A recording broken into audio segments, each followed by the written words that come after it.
안녕하십니까. 마음 편안한 원장 김동욱입니다.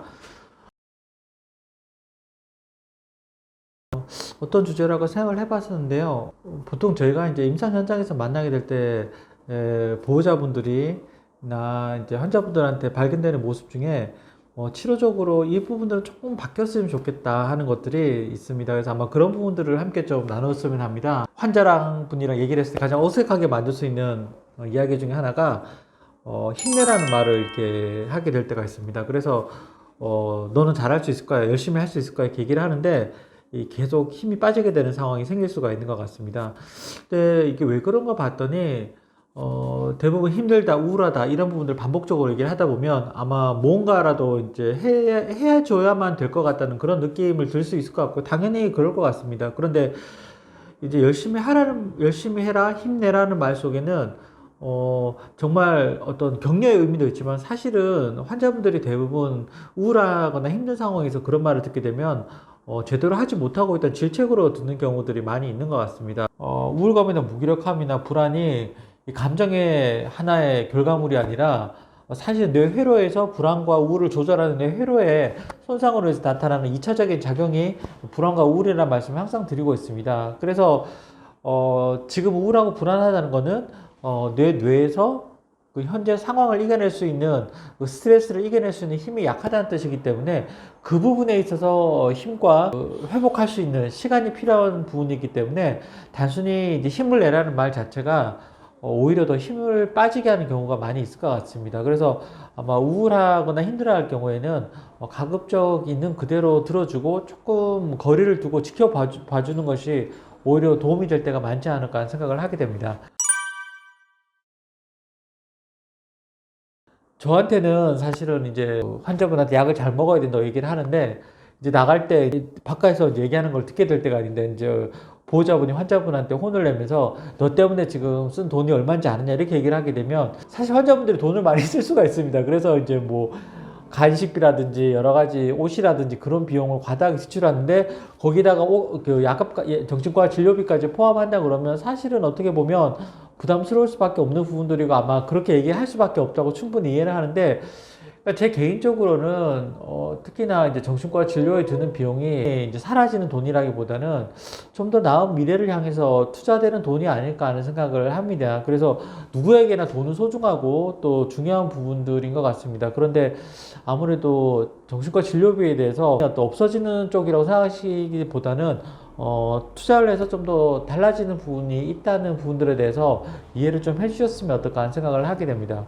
또 한편으로 이제 환자분들이 많이 듣게 되는 잔소리 중에 하나가 그 평생 약을 먹어야 된다 이런 말을 많이 듣게 되는 것 같습니다. 그래서 이제 너는 평생 약을 먹어야 된다 이제 이렇게 얘기를 하시고 무조건 약을 먹으라고 이제 얘기를 하시게 되는데 근데 이제 물론 이제 약을 꾸준히 먹는다는 게 정말 쉽지 않은 문제인 것 같습니다. 그래서 사실은 저 같은 경우에도 이제 위장이 안 좋을 때 이제 내과에 가서 약을 받아 먹게 되는데 꾸준히 약을 먹는다는 게 정말 쉽지 않은 문제인 것 같습니다. 그래서 근데 환자분들 입장에서는 매일 약을 먹어야 한다는 것들이 쉬운 문제는 아니고 또 한편으로는 그 약을 먹을 때마다 내가 환자라는 인식을 하게 되는 부분들이 있습니다. 그래서 아무래도 좀 힘들어하는 부분들이 있을 수밖에 없는데 아마 그런 환자분들한테 이제 너는 평생 약을 먹어야 한다 이제 이렇게 얘기가 되면 그게 비록 그게 어떤 부분에서는 사실일 수 있을지 몰라도 약 먹는 사람 입장에서는 하나의 어떤 감옥에 갇힌 것 같은 그런 느낌으로 다가갈 수가 있을 것 같습니다. 그래서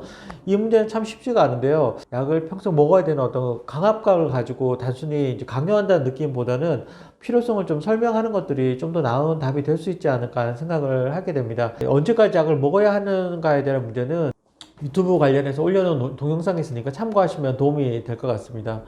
그리고 이제 보호자분들이 아마 이제 환자분들하고 있을 때 가장 많이 하시게 되는 말씀 중에 하나가 특히 조현병 관련 환자분들에게 이제 케어를 하실 때 제일 힘든 부분들이 그 입원시켜 버리겠다는 말씀을 좀 많이 하시는 것 같습니다. 그래서 이렇게 예를 들면 씻으라고 할 때 잘 씻지 않고 또 이제 음식 같은 것도 조절을 하라고 할 때 잘 조절되지 않고 또 약을 먹으라고 할 때 잘 먹지 않을 때 그때 이제 환자분들이 이게 대해서 보호자분들이 많이 화가 나시게 되면 아마 보호자분들이 정말 마지막으로 생각하시는 방법 중에 하나가 내가 그 입원시키겠다 그렇게 해버리면 그러면 환자분들이 겁을 먹고 약을 먹지 않을까, 아니면 잘 시식게 되지 않을까, 이렇게 생각을 하신 것 같습니다. 그래서 아마 실제로 입원시킬 생각이 없더라도 무조건 입원을 시키겠다는 어떤 그런 멘트를 날리시면 환자분들이 움찔해서 자기 말을 듣지 않을까 하는 생각을 하시는 부분들이 있는데, 만약에 증상이 안 좋아서 입원을 하게 되더라도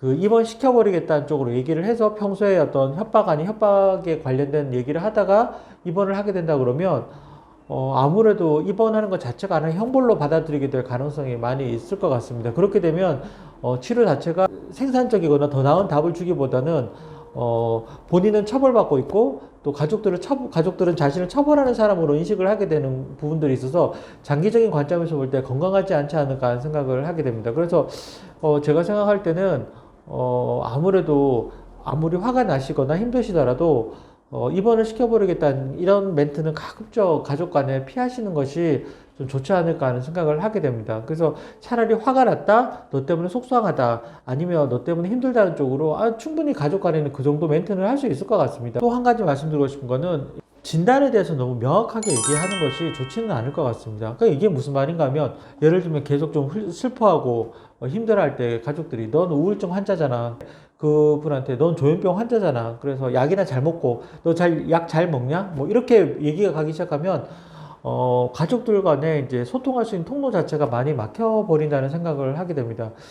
그래서 가급적 진단명을 넣어서 너는 이런 사람이야, 이렇게 규정하듯이 얘기하는 것은 상당히 좋지 않은 것 같습니다. 그래서 사실은 환자분들이 병원에 오셔가지고 본인의 진단명에 대해서 물을 때가 많이 있으신데, 진단이 뭐라고 이렇게 확실히 말씀을 드리는 걸 가급적 마지막까지 미룰 때가 있습니다. 그래서 아마 환자분들, 보호자분들이 보면 저 사람은 진단명도 모르고 치료를 하지 않는가, 그렇게 오해를 하시는 부분들도 있는데, 사실은 정신과 의사 입장에서는 굳이 이제 어떤 진단을 명시적으로 얘기를 해서 환자분이나 다른 분들에게 어떤 좋지 않은 쪽으로 규정을 하게 만드는 쪽보다는 증상을 있는 그대로 이해할 수 있는 쪽으로 도와드리는 게 저희들이 할 일이라고 생각하기 때문에 가급적 이 부분에 대해서는 신중한 부분들이 있다는 것을 좀 이해를 좀 해주셨으면 좋겠습니다. 이제 진단명이란 것은 치료를 위해서 또 소통하기 위한 어떤 하나의 최소 존재로서 필요한 거지, 어떤 사람을 규정해서 낙인을 찍어서 당신은 이런 사람이라고 이제 만들기 위해서 만들어진 것이 아니라는 것은 정말 명확하게 이해할 필요가 있을 것 같습니다. 그래서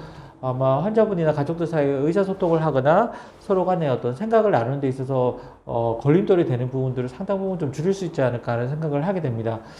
그래서 오늘은 아마 이 부분들에 대해서 한 5가지 정도 될까요? 얘기를 해봤는데요. 그래서 아마 이런 부분들을 조심하시면서 환자분들과 또 소통해 나가신다 그러면 조금 더 나은 답이 있지 않을까 하는 생각을 하게 됩니다. 물론 쉽지 않습니다. 그래서 더 보호자분들께서 또 힘들기 때문에 또 여러 가지 반응들을 나올 수가 있는데, 근데 이제 순간적으로 감정적으로 반응한다고 해서 이렇게 나아질 수가 없는 부분들이 있는 것 같습니다. 또 포기할 수 없는 관계고 가족이라면 그런 부분들에 대해서 좀 더 받아들이고 인내하고 또 격려해주는 어떤 그런 관계가 될 때 서로 성장하게 될 수 있지 않을까 하는 생각을 하게 됩니다.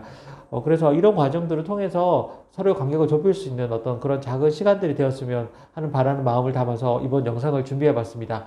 좋아요와 구독 꼭 눌러주시고요. 그리고 앞으로 아마 저희가 유튜브 채널에 여러 가지 변화가 좀 생길 것 같습니다. 지금 생각 중인 부분들이 있는데, 구체적인 부분들은 모든 것이 정해지면 그때 가서 다시 말씀을 드리겠습니다. 앞으로도 꾸준히 관심과 사랑 부탁드리겠습니다. 감사합니다.